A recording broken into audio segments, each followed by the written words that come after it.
kain. Daing. Favorite. Yung maanghang to. Tapos nagsangag ako. Suka. Kay Papa oatmeal lang. Pag nag-oatmeal ako, pwede ko rin lagay yung chocolate na yan. Oh, hindi. Kain. Nagsampay. Ganito. Nagsampay na ako ng yung kahapon na nilabahan ko, nakalimutan ko naman isampay kasi umalis nga kami, naglalaba pa yon. So, yung pagdating namin, hindi ko na nasilip at nakalimutan ko na. So, ngayon is mag-e-exercise na tayo. Pangatawanan na natin ito at naumpisahan na. Nung kahapon sumakit yung binti ko at saka yung dito sa bandang balakang. Kaya ngayon kailangan ituloy. Madami ako nakain kanina. Kasi favorite ko yung daing na bangus. So mamaya na lang ako. Hindi magkakanin. So yun. Sige, later na lang at mag-ehersisyo na muna tayo. Alay. Nag-stop akong mag-exercise. Na yung likod ko.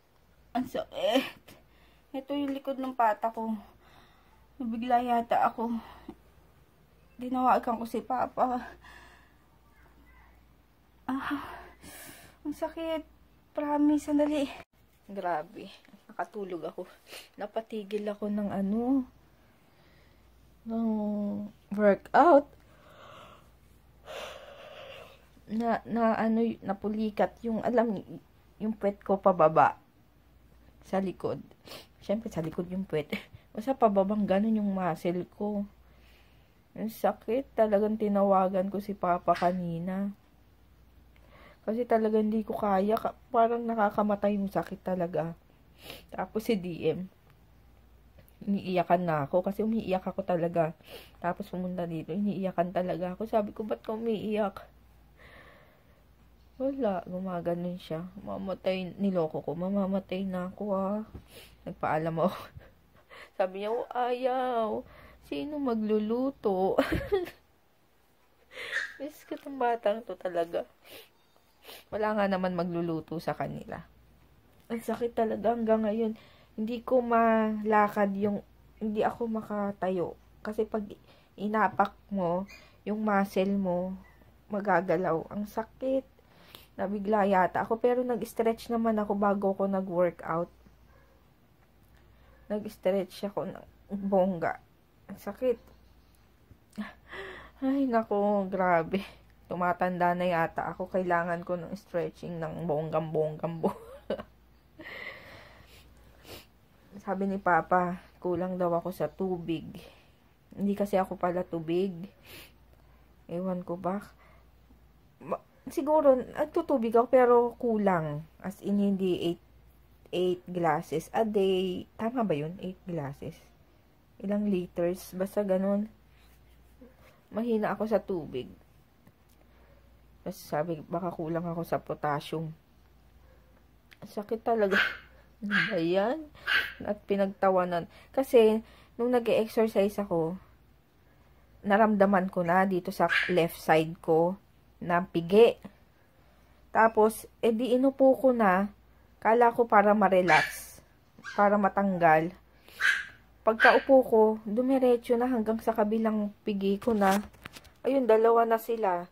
Ang sakit. Talagang gumapang ako papasok dito sa kwarto para ihiga. Hindi ko tuloy alam kung anong pwesto. Kasi kapag nagdiretso ko, ang sakit, gilid. Tapos dapa, lahat na ginawa ko. Tapos yung tinawagan ko si Papa. Hindi niya ako maintindihan dahil aray ako ng aray, ang sakit. Ganun ako ng ganun. Tapos yun, buti na lang, ewan ko kung nasa banda siya. Malapit na, tinakbo niya, ay umano ulit siya, bumalik siya dito.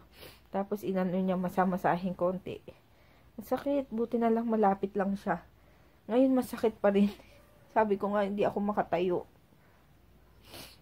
Oh, grabe. Makunat na ang muscle. Ayun. Nagluluto pa ako. Nakatulog ako. Ayan, may inuwi na naman si JJ na kuting. Inaano nila yan Naano daw ng mga kalaro niya eh. Kaya mo nakapikit pa. Di ko naman yung kaibigan. Nakatikit pa, oh. Ay, bagong panganak pa yata. Mama! Pangalan, ito, pinangalanan kong Snow White. Ito, Oh, pangalan nakakit daw pa nila eh. to. Hey! Mama, hugasan ko nga na to. Marumi na yan, Jay. Hindi nga, hugasan ko. Ano, kawawa, oh. Nakadilat na. Hinilamusan ko. Parang baby pa to, eh. Baby pa nga yan, newborn baby. Hmm? Parang naghihina. Ayan siya, umawa. Ganito rin kalaki dumating sa amin si ano eh, si Pusi.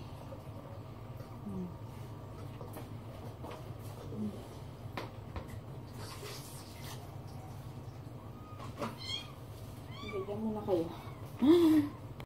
Ayan, nag-ano ako ng ano ngayon, chicken ulit.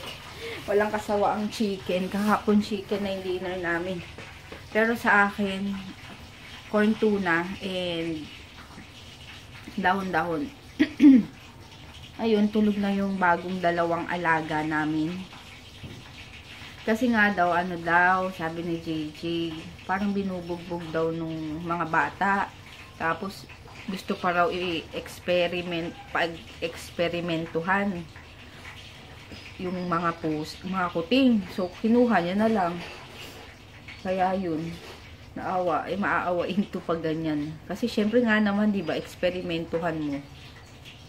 Yun, ayun ngayon, pinagatas ko na. And, yun, tulog na. Yung isa parang mahina pa, tapos hindi madilat kanina yung mata. Puro ano, puro muta yata yun, kaya pinunasan ko. Ayun lang, kasi itong nasa labas, ang kukulit. Hindi pa ako naglinis sa labas dahil yung pet ko, ang sakit-sakit. Nabigla, nagkarams ako kasi. Ayun, si Kisses ang likot. Ayun, nagpiprito lang ako, tapos may kakain na. Ayan, let's eat. Ito ang aking dinner ngayon. Dahon-dahon. Tapos sila chicken. Ayan. Ang ginawa ko ngayon yung sa breadings naman. Ninagyan ko.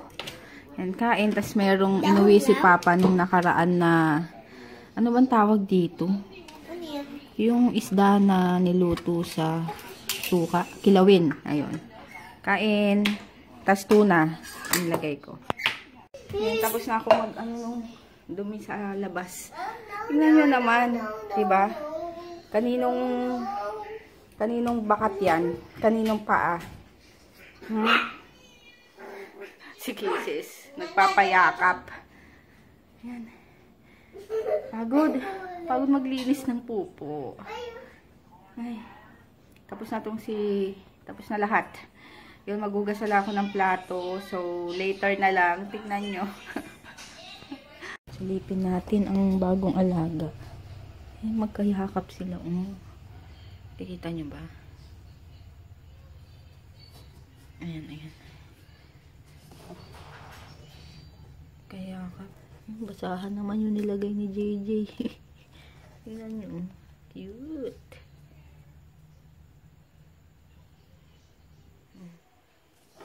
Nakayakap sila.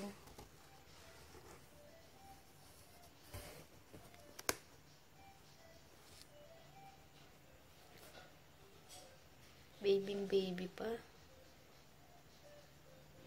Baby pa sila. Pinainom kong gatas kanina. Tapos pinunas-punasan ko yung mga dumi sa mukha. Itong puti parang ano eh. Sobrang ano siya? Sobrang hina. Papalitan ko nga ito bukas.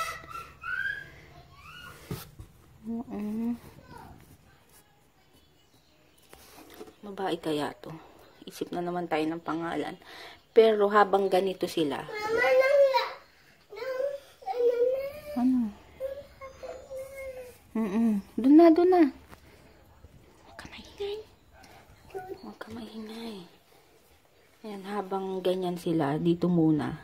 Pero pag lumaki-laki naman yan, lalabas na sila eh. So, habang ganito is alagain muna. Alagaan muna. Kawawa naman.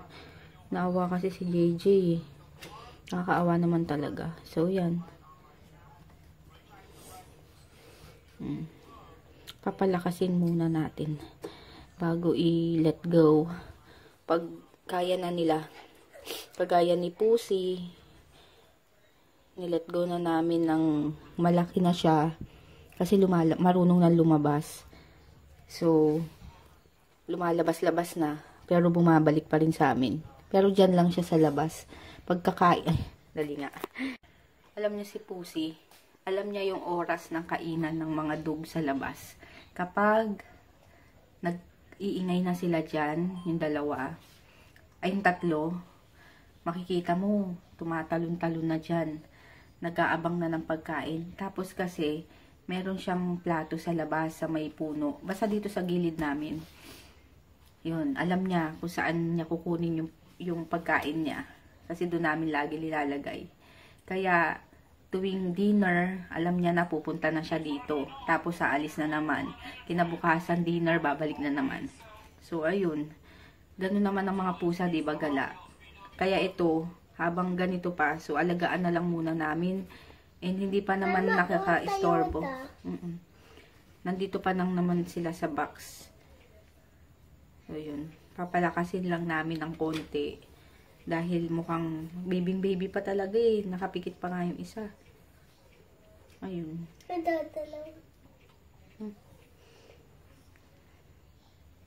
Talagang yakap sila kanina. Pinaghiwalay ko. Tapos pagbalik ko, yakap na naman. Ayun. Nakakaawa din kasi syempre. Tsaka si JJ kasi nakakaawa. Si JJ kasi nakakaawa sa ano. Doon na kay kuya. Maliligo ako. Si JJ kasi yung ano, yung ganyan. Halos lahat ng pusa na, di ba dati, may pusa kaming namatay. Dahil super bata, tas kung ano-ano ginagawa ng mga bata sa labas, doon sa pusa, kaya inuwi niya dito. So parang pinadede ni Papa, lahat ginawa namin. Yun, namatay din. Yan, sige, maliligo na muna ako at gustong manood ng dalawa ng A Dog's Purpose. Yun ba yun? Sige, later na lang. Yan, watch ulit naman kami ng Dog's Purpose. A Dog's Purpose. Ay, Oras no. sasalita yung aso? Ay, yung internet buffer.